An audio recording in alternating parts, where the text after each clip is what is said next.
Bonjour et bienvenue dans cette nouvelle capsule Adozen. Dans cette vidéo, on vous donne toutes les clés pour vous emparer du guide pédagogique qui accompagne le programme Coop Addict. Le programme Coop Addict, c'est un programme de prévention des addictions qui s'appuie sur la réflexion et la coopération des élèves pour les aider à faire face aux comportements potentiellement addictifs. Ce qui va nous intéresser, c'est vraiment le guide pédagogique, car il va vous permettre d'approfondir et de vous approprier chacun des thèmes abordés par le programme avec vos élèves. En effet, le guide vous propose plusieurs séquences pédagogiques par séance qui sont toutes axées sur la démarche de prévention réflexive Adozen. Donc ça veut dire que ces activités, elles vont vraiment viser le développement des compétences réflexives et psychosociales des élèves pour les aider à construire leur jugement. Alors vous allez me dire, mais comment on fait pour adopter cette démarche et c'est quoi le rapport avec le programme Coop Addict? Et bien c'est ce qu'on va voir ici. D'abord, on se rappelle que chaque séance est axée sur un thème en lien avec le comportement addictif et que chaque séance débute avec une partie ludique lors de laquelle les élèves jouent à un jeu, soit un jeu en présentiel avec des cartes et des illustrations, soit une version en ligne selon le contexte d'utilisation du programme. Cette partie ludique, elle est à la base de toutes les activités qui vous sont proposées dans le guide pédagogique. Et pour chaque séance, le guide procède en 3 moments. Dans une première partie, qui commence à la fin de la partie ludique, jouée, les élèves sont invités à entamer un retour réflexif sur le jeu, à comparer leurs réponses et à réfléchir à l'histoire qui leur a été racontée. Ensuite, les élèves sont invités à s'engager dans une activité complémentaire qui les invite à réfléchir sur la thématique de la séance et où est introduite une habileté de pensée que les élèves vont pouvoir travailler. On reviendra sur cette notion d'habileté de pensée un peu plus tard, pas de panique. Donc cette première partie dure 2 heures et n'est pas modulable. Elle se structure toujours de la même manière avec le jeu, le retour sur le jeu et la partie complémentaire pour réfléchir et travailler une habileté de pensée. Cette structure, elle est vraiment essentielle parce qu'elle permet aux élèves de s'approprier et de donner du sens à la partie ludique jouée, au-delà de son simple aspect récréatif et amusant.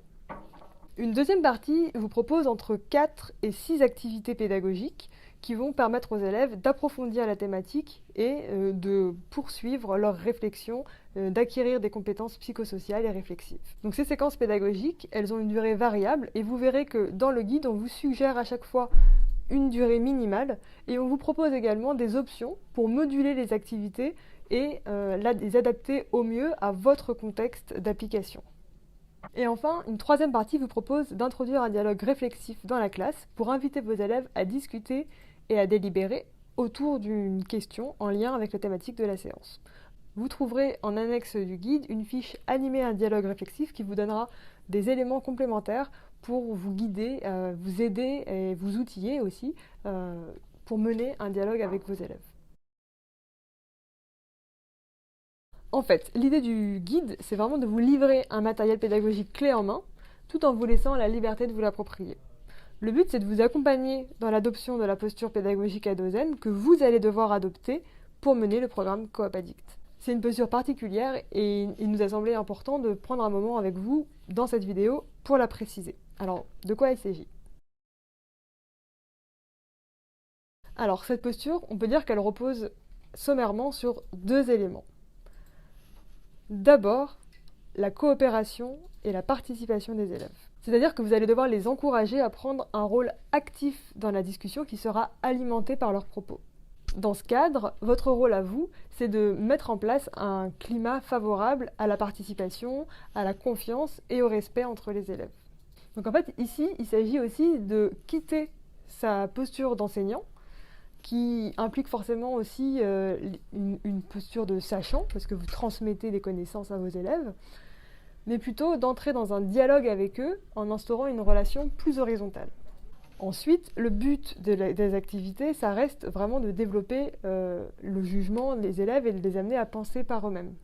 Donc une fois la parole des élèves libérée, vous allez devoir les aider à s'engager dans la construction d'une réflexion collaborative où chacun peut apporter sa contribution. Donc là, encore une fois, je vous invite à vous référer à la fiche Animer un dialogue réflexif qui vous donne quelques éléments sur la manière dont on peut justement aider les élèves à construire sa pensée par le questionnement.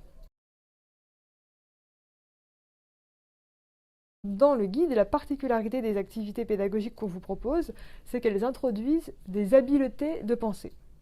Donc une habileté de pensée, c'est un outil pour raisonner que les élèves vont devoir apprendre pour pouvoir ensuite se les approprier et les utiliser par eux-mêmes dans des situations du quotidien. Ces habiletés, elles sont introduites progressivement dans le guide. Et donc il va s'agir de faire des distinctions, dégager des critères, établir des relations cause-conséquence, faire des comparaisons, donner des raisons, les évaluer, donner des exemples, donner des contre-exemples, identifier des sophismes, relever des présupposés. Tout ça, ce sont des habiletés de pensée que le programme Coop Addict entend développer et mobiliser chez les élèves. Donc dans chaque séance, vous allez voir, vous aurez des encadrés bleus qui vous présenteront des outils pour penser. Après chaque encadré, un exercice d'application vous permettra d'appliquer, de mobiliser l'habileté présentée sur des questions ou des sujets en lien avec la thématique de la séance. Donc vous allez devoir vous approprier cet encadré bleu pour pouvoir le restituer aux élèves et puis les accompagner dans la réalisation des exercices d'application. Alors attention, j'attire ici votre attention sur un point important. C'est qu'au-delà de la bonne compréhension des habiletés de pensée, le but du programme, c'est vraiment d'amener les élèves à construire leur jugement et à penser par et pour eux-mêmes.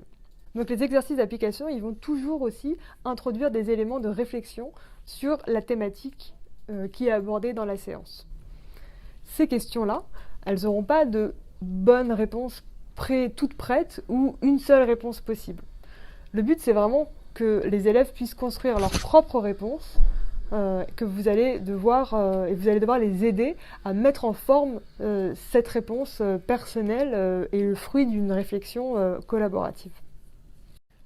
Donc votre objectif à vous, ça va être vraiment d'être à l'écoute des élèves pour les aider à clarifier et à creuser leurs pensées. Ça suppose de rester ouvert à ce qu'ils vous disent et de considérer sérieusement toutes les propositions, même celles qui vous semblent farfelues. Ils pourront peut-être vous surprendre quelquefois, mais pas de panique, la discussion n'en sera que plus riche. Donc vous l'aurez compris, la posture pédagogique qu'on vous propose, elle ne consiste pas en la transmission d'un savoir. Donc le but des informations qui sont parfois transmises dans les séances, ce ne sera pas que les élèves les apprennent, mais plutôt qu'ils les comprennent.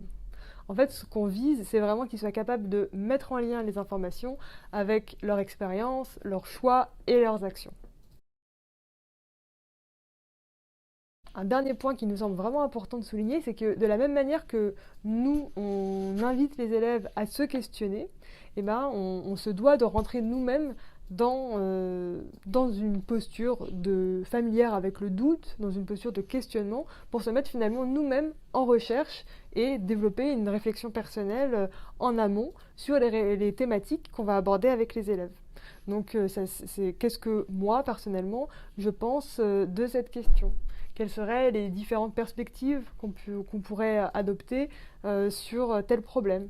Quels seraient les différents exemples qui pourraient illustrer ces perspectives? Voilà, donc tout ça, ça va être des éléments qui vont devoir aussi être abordés par vous, pour vous, avant de pouvoir le faire avec les élèves. C'est vraiment primordial. Le but de tout ça, c'est vraiment que vous puissiez vous situer comme modérateur des échanges et alimenter la discussion et que vous puissiez veiller à la bonne circulation de la parole et des idées entre les élèves. Voilà, donc ça a déjà été dit, mais on le répète, sentez-vous vraiment libre de vous approprier le matériel qui est proposé. Il peut être utilisé tel quel, mais il peut être tout à fait modulé, arrangé.